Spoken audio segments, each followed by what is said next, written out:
just speed the other team up, and Sherman sped themselves up, turned the ball over early in the quarter, but they slowed things down, got back in the ball game. And I know we were talking before we went on the air that you've got some home fires you want to keep going, so you're not going to stick around very much longer after this game. You're going to head to the house, and I don't blame you one bit. Yeah, plus the weather doesn't look real good here later this evening. Yeah, I know. They're saying at 3 o'clock. My daughter came in and said at 3, which is coincidence that our 3 o'clock game was canceled by, as you said, Meadow Bridge and Midland Trail. And then at 6 o'clock, Richwood and Valley Fayette has also canceled that. And you were talking about being close by. I believe Fayette's just right down the road. You know, you got 3 schools from Fayette County. We're in Nicholas County. Richwood was allowed to travel. You know, nothing you can do. You feel sorry for the kids, but again, you talk about student safety and player safety, and that's of the utmost importance. And while we may not agree with it, we understand it. Right, we understand the call, and as a matter of fact, it was mulled around in Grant County too about the children's safety and things like that. And our superintendent made that decision, and we honor her decision either way. Right. Either way, and I'm not saying that to be politically correct. That's just the way it is. Yeah. Gotta do what the bosses say. Exactly. And you've been in the school system long enough, and I'm working on it myself to understand that's just the way it is sometimes. All right, Bulldogs got a new 5 on the floor. We got Riggleman, we got Parks, we got Kyle. No, we got Stanley and Swecker. Garrett Swecker. Swecker takes the 3, draws iron, can't get it to go. He gets the rebound over here on the right side.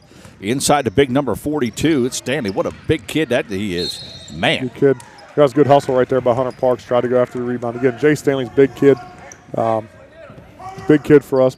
Plays a little bit of football for us. Right now, Hunter Parks is our starting quarterback on the football team. So we've got a lot of athletes out on the floor right now. Quick inbound pass to number 23 who rolls down. Shot over to Hara. Hara can't get it to go. Rebound by Riggleman. He comes down coast to coast. They're going to wave that one off. They're going to call a blocking foul here on Corey Smith. You know, Riggleman got the ball. He's, like I said, we've talked about his quickness. He can get the ball down the floor pretty quick. Down here, Garrett Swecker on the other end made a real nice hustle play, got involved with the Sherman player and caused him to disrupt the shot a little bit. Riggleman inbounds, finds Swecker. Swecker inside the big number 42.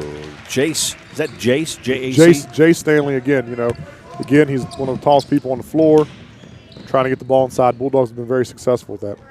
Smith over to number 23 who puts up a long three-pointer. That's Tyler Stewart.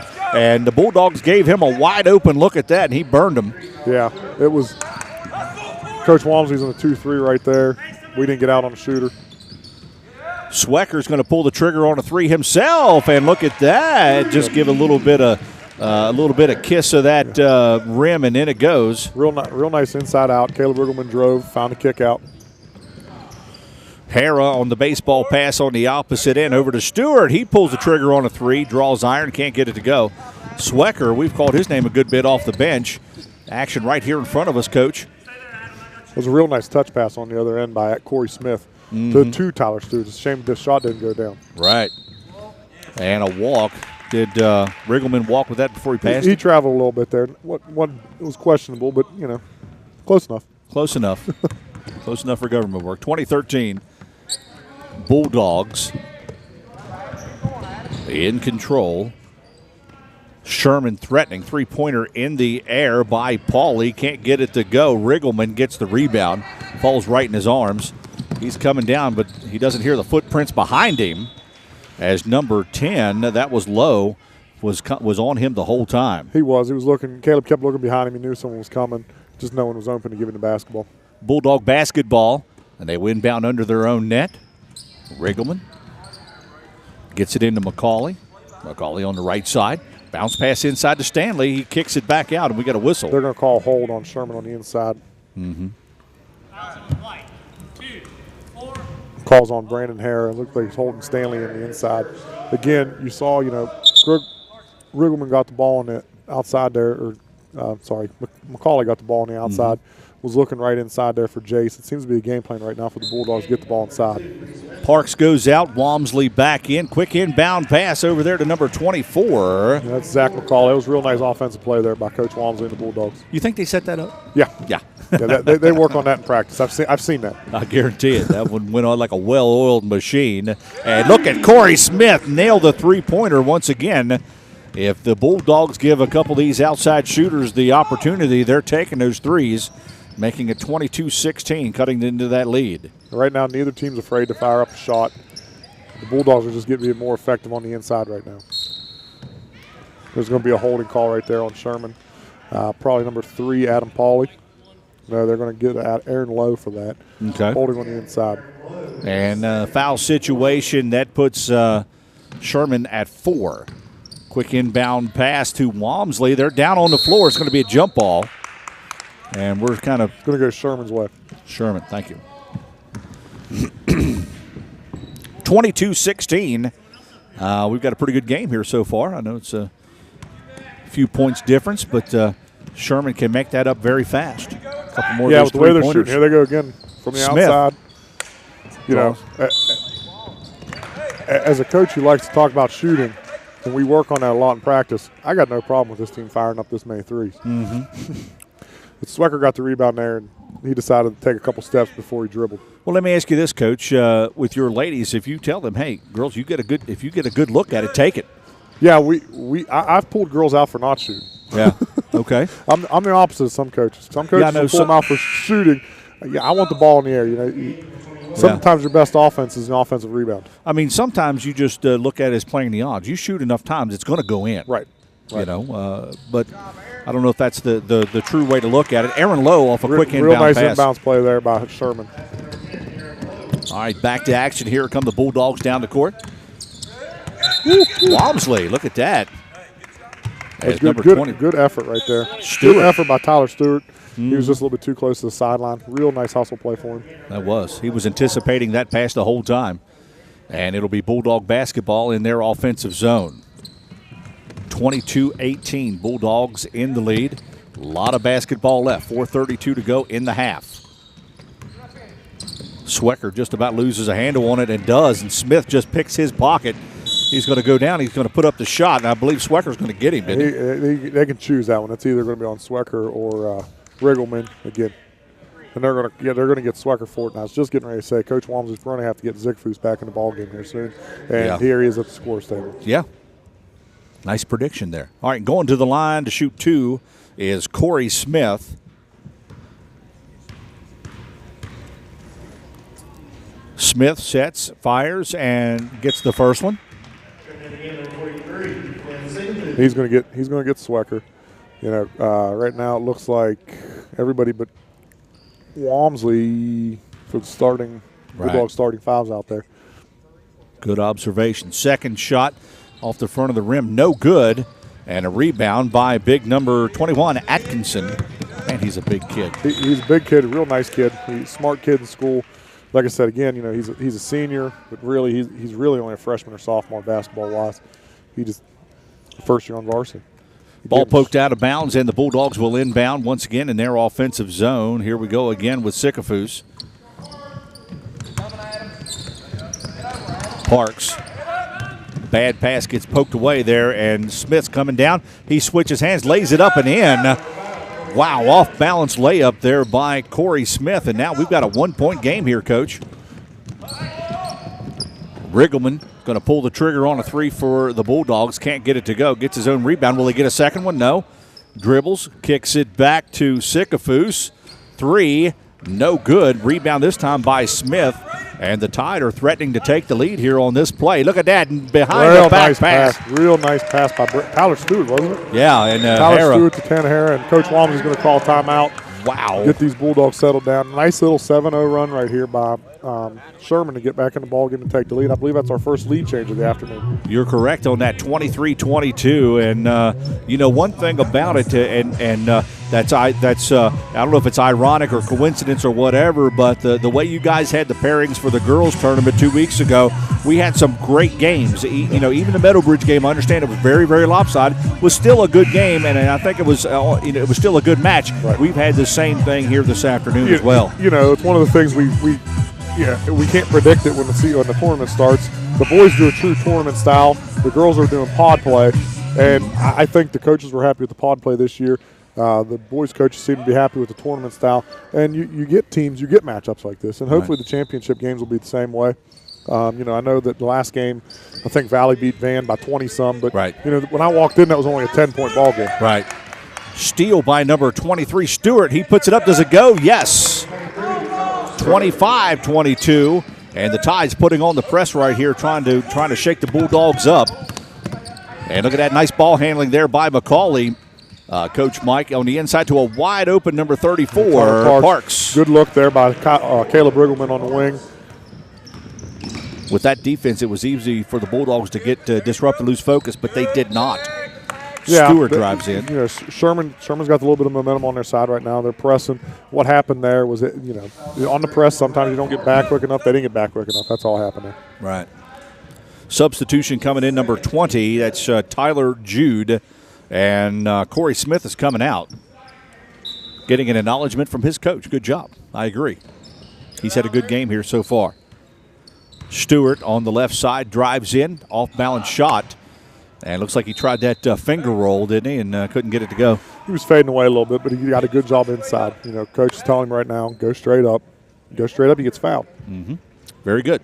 Bulldogs with the ball. They have to baseball pass it down here right in front of us. McCauley. Sherman's playing a man. Sherman's playing a man. They've been in a man all game. Bulldogs have switched back and forth between a man and a zone. 2:37 to go in the half, Mike, and we've got us a game here. 25-24, Sherman by a point. High pick and roll screen right here, looking inside. Good kick to the left wing. Parks on the inside. Laid it in for Dustin. Dustin wasn't ready for that. Steal Sherman, and Sherman's just going to throw it away. Nelson was able to get in and get that steal, Coach, and but they just lost a handle on it on their end. And Coach Walmsley's going to talk about it again. I think he's going to take a 30 this time. Probably just settle things down. Talk about what they're going to do the last 15 minutes, the last 2 minutes here. How important is it for a team to control the pace of a game? Crucial? Yeah. Depends on who you're playing and what kind of style of basketball. Looks like both these teams want to play the same style of basketball. So, pace of this game is not going to be an issue. But, when we go play Tucker County, we know Tucker County once it gets up the floor, so I'm going to try to slow it down a little bit, which is opposite of what we actually try to do. Right. As our coach, we try to get it up in games. This is the first year we haven't been averaging in the 50s, high 50s for points per game. We're not averaging 40 this year, but again, we're just down this year. You watch Union girls play. Carlina wants to get up the floor. They want to play up tempo. So what you try to do against teams like that, you try to want to slow it down, unless that's your pace of play. Right now, it seems like both teams are very comfortable with this pace of play, and it's a 1-point game. It's a 1-point ball game, and things look good. Okay, so the Bulldogs inbound. Atkinson passes over to Riggleman. They get it over the timeline, over to McCauley, inside of number 21. There it is. There's that play all day long. It's the same play. We've put it in. We've tried to run it. We just don't have the presence he does, and the Bulldogs go back and take a 1-point lead. All day long, that inside play. Number 11 for Sherman making a move on the inside. Good call. On the jump ball, but Riggleman was right there to attempt to get the steal. That was a good call by the official. Both players had possession of it long enough to call the jump ball. Which is really, depending on who you talk to, a split second. Yeah. Not much. Alternating possession goes to the Bulldogs. Making a strong move on the inside, Riggleman, and he draws the foul. Again, this Riggleman kid's a very good athlete for us. We'd like to see him out on the football field, but as one of our former baseball coaches, we're kind of glad he's not. Sophomore? He's a sophomore and does a very good job. Started shortstop for us last year as a freshman. Got a lot of varsity basketball playing time as a freshman. And his ceiling is high right now. Made that look easy on the first foul shot, 27-25. I believe he's close to a 75% foul shooter, too, on the season. Oh, my. We also got to witness something last night, Mike. I'll tell you here after this foul shot he made it. A young man for Harmon reached the 1,000-point mark. Which is not completely uncommon, but it doesn't happen every day. No, it doesn't. And, they were planning on him doing that Thursday night. We were supposed to play him at home. Right. They were going to play after we played Richwood, and the whole Harmon community was planning on coming out. I don't know how many people from Harmon were here last night, but it's a special feat for a kid like that. I'm sure Carlina's very close for your Union girls, too. If not, she's going to be. You know, when you're average 33 a game, it doesn't take long. Do the math on that. Yeah, she's a very nice ball player. Outstanding ball player. one every couple years comes around like that. Not very often, I guess is my point. Atkinson with the rebound on the opposite end. Stewart tried forcing that inside. Probably not a good idea. Riggleman, long two-pointer, falls short. Look at the battle for the rebound. McCauley was in there and a whistle and a foul. Ooh. They called him for reaching foul on that, but that was kind of questionable. Yeah. So it'll be Sherman basketball the Tide, and we got a substitution here for the Bulldogs. Chase Cowell's going to come back in for Caleb. All right, very good. Probably give him extended rest here with halftime coming up.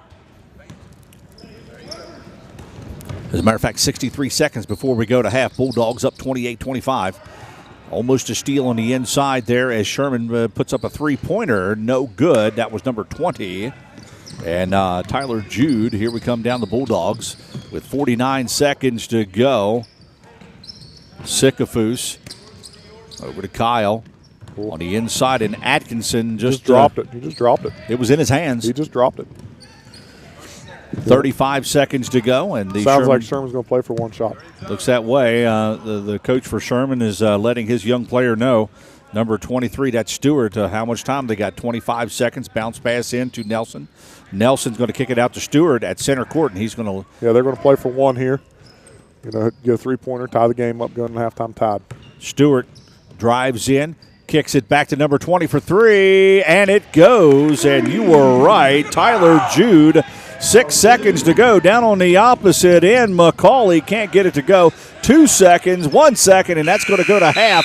And we are knotted up at 28. You need to play the lottery tonight, Coach. You called that one. Of course, all the big numbers with the lottery went Wednesday night if you're a player. But I'd still take whatever they're giving. Whatever they're giving. I'm not going to turn it down. It'd be enough to get you a new Chevy or something like that, right? The bad thing about that, Sherman scored, forgot to come back and play defense, and we blew the layup on the opposite end. Right. So we could have, or the Bulldogs could have gone in with the lead. So there we go, 28-28. Mike, we're going to take a break, and we're going to turn up the microphone to hear the sounds of the HIT tournament as we're being entertained by our house DJ over here. And we'll be back. My wife is compiling the scores, and we'll talk a little bit about the scorebook here in just a minute. Sounds good. All right, very good. Stick around, folks. You're listening to High School Basketball on Almost Heaven Internet Broadcasting.